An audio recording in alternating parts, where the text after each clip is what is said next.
নমস্কার। আমি আজকে আপনাদের বাটা মাছের ঝাল করে দেখাবো। বাটা মাছটা আপনার মিষ্টি জলের মাছ, আর খেতে খুব সুস্বাদু। আর বর্ষাকালের বাটা আরো সুন্দর, কেন বর্ষাকালের বাটা মাছের পেটে ডিম থাকে। ডিমওয়ালা বাটা মাছ খেতে খুব সুন্দর। আর এই বাটা মাছের ঝাল করতে গেলে খুব একটা বেশি মশলা লাগে না। আমি বাটা মাছ ঝাল করতে গেলে লাগবে আপনার বাটা মাছ। আমি বড় বড় 4 পিস বাটা মাছ নিয়েছি। মানে বাটা মাছের ডিম ভরা আছে, আমি সেইভাবে কেটে ধুয়ে পরিষ্কার করে নিয়েছি। আর লাগবে আপনার পরিমাণ মতো নুন লাগবে, হলুদ লাগবে। আর আমি বড় একটা খুব বড় পেঁয়াজ আমি কুচিয়ে নিয়েছি, একটা পেঁয়াজ কুচিয়ে নিয়েছি। কাঁচা লঙ্কা কুচিয়ে নিয়েছি। কাঁচা লঙ্কাটা আপনারা যে যেমন ঝাল খাবেন সেরকম নেবেন। আমরা একটু ঝাল বেশি খাই, কারণ মাছের ঝাল মানেই একটু ঝাল ঝাল। আমি কাঁচা লঙ্কা চিড়ে নিয়েছি এগুলো। আচ্ছা, একটা টমেটো কুচিয়ে নিয়েছি, একটু ধনে পাতা কুচিয়ে নিয়েছি, আর একটু 5 ফোড়ন লাগবে, আর 1 টেবিল চামচ মতো জিরা, ধনে আর গোলমরিচ বাটা নিয়েছি 1 টেবিল চামচ মতো। আর 5 ফোড়নটা নিয়েছি 1 চা চামচ মতো। আর লাগবে আপনার সর্ষের তেল। প্রথমে আমি মাছগুলো ভেজে নেব। প্রথমে আমি কড়াই তেল দেব। এই বাটা মাছটা ভাজতে একটু তেল বেশি লাগবে, কেন বড় বড় মাছ, ওই জন্য তেল বেশি না দিলে ভাজা যাবে না, কড়ার গায়ে লেগে যাবে। আমি 2 টেবিল চামচ মতো তেল দিলাম।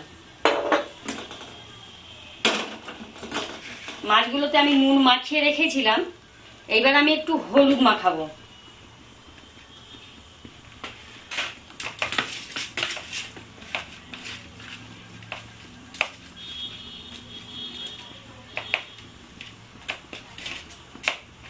কড়াইটা আমার গরম হয়ে গেছে, আমি এবার মাছগুলো আস্তে করে কড়াইতে দিয়ে ভাজবো।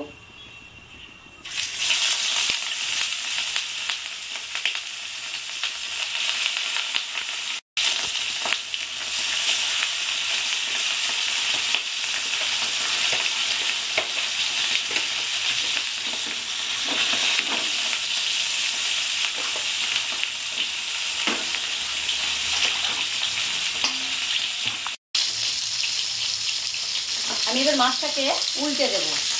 বাটা মাছটা খুব একটা কড়া করে ভাজতে হয় না, কারণ এটা মিষ্টি জলের মাছ, খেতেও মিষ্টি মিষ্টি, ওই জন্য বেশি কড়া করে ভাজতে হবে না।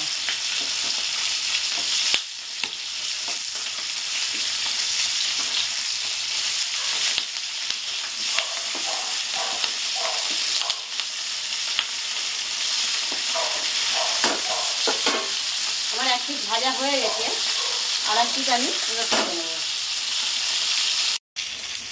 আমার মাছগুলো ভাজা হয়ে গেছে, এটা খুব একটা কড়া করে ভাজতে হবে না।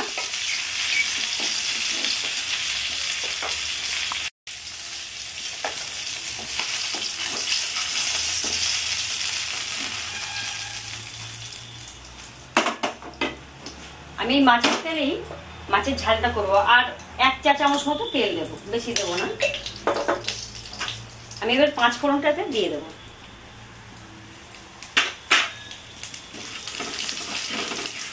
5 ফোড়নটা ফুটে গেলে আমি পেঁয়াজটা দেবো।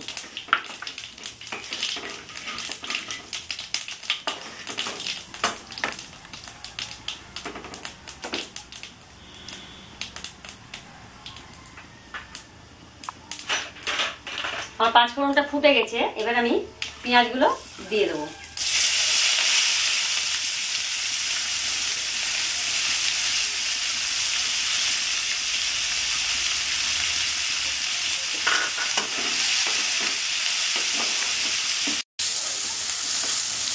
এটা খুব ইজি রান্না, আর খুব অল্প সময়েও হয়ে যায়। মাছ খুব একটা কড়া ভাজতে হয় না, আর বাটা মাছ খেতে খুব সুন্দর। আপনারা বানাবেন, খুব ভালো লাগবে। বাটা মাছের ঝাল, বাটা মাছ সর্ষে বাটা দিয়েও খুব ভালো লাগে। আমি পেঁয়াজ দিয়ে বাটা মাছের ঝাল করছি। এটা খুব ভালো, আপনারা বানাবেন, ভালো লাগবে।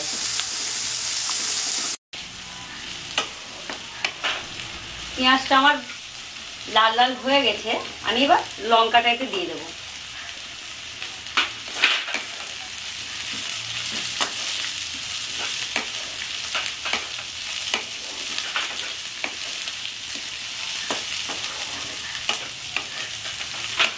একটু হলুদ দেব, সামান্য একটু হলুদ দেব, পরিমাণ মতো নুন দেব,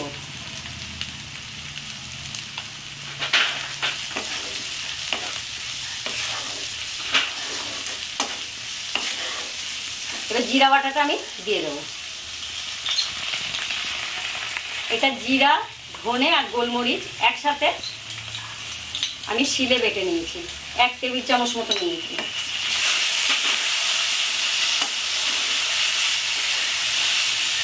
এবার টমেটোটা দিয়ে দেবো।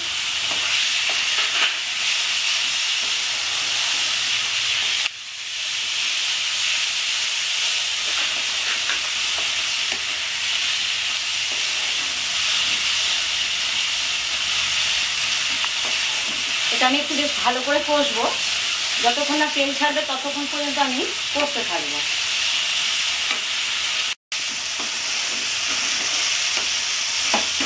মশলাটা আমার তেল ছেড়ে এসছে, এবার আমি জল দেবো এতে।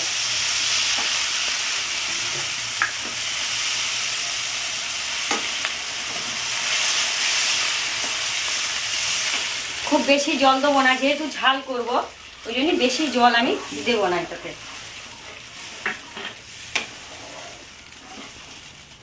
এটা দিয়ে আমি একটু ঢাকা দেবো, যতক্ষণ না ফুটবে ততক্ষণ আমি ঢাকা দিয়ে রাখবো। ঢাকা দেওয়ার পর যখন ফুটে উঠবে তখন আমি মাছগুলো দেবো।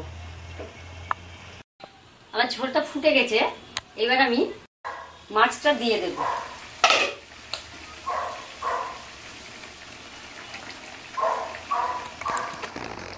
আমি একটু ঝোলের মধ্যে ঢুকিয়ে দেবো, কেন মাছটা ঝোলের মধ্যে একটু ফুটবে, ওই জন্য মাছটা ঝোলের মধ্যে দিয়ে আমি এটা 2 মিনিট মতো একটু ফোটাবো, কেন ঝোলটা মাছের মধ্যে যাবে, খেতে সুন্দর হবে। এই জন্য 2 মিনিট মতো মিডিয়াম ফ্লেমে আমি একটু ফোটাবো। আমার 2 মিনিট হয়ে গেছে, আমি এবার মাছটাকে একটু উল্টিয়ে দেব, একদিক উল্টিয়ে দেব।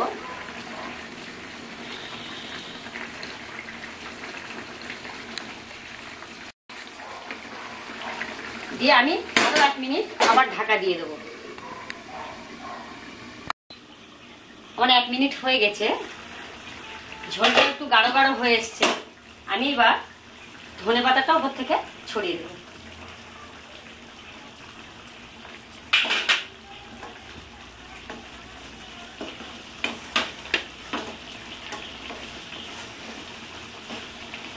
এবার আমি গ্যাসটা অফ করে দেব। আমার বাটা মাছের ঝাল হয়ে গেছে, এবার আমি গ্যাসটাকে অফ করে দেব, দিয়ে আমি ঝালটাকে নামিয়ে নেব।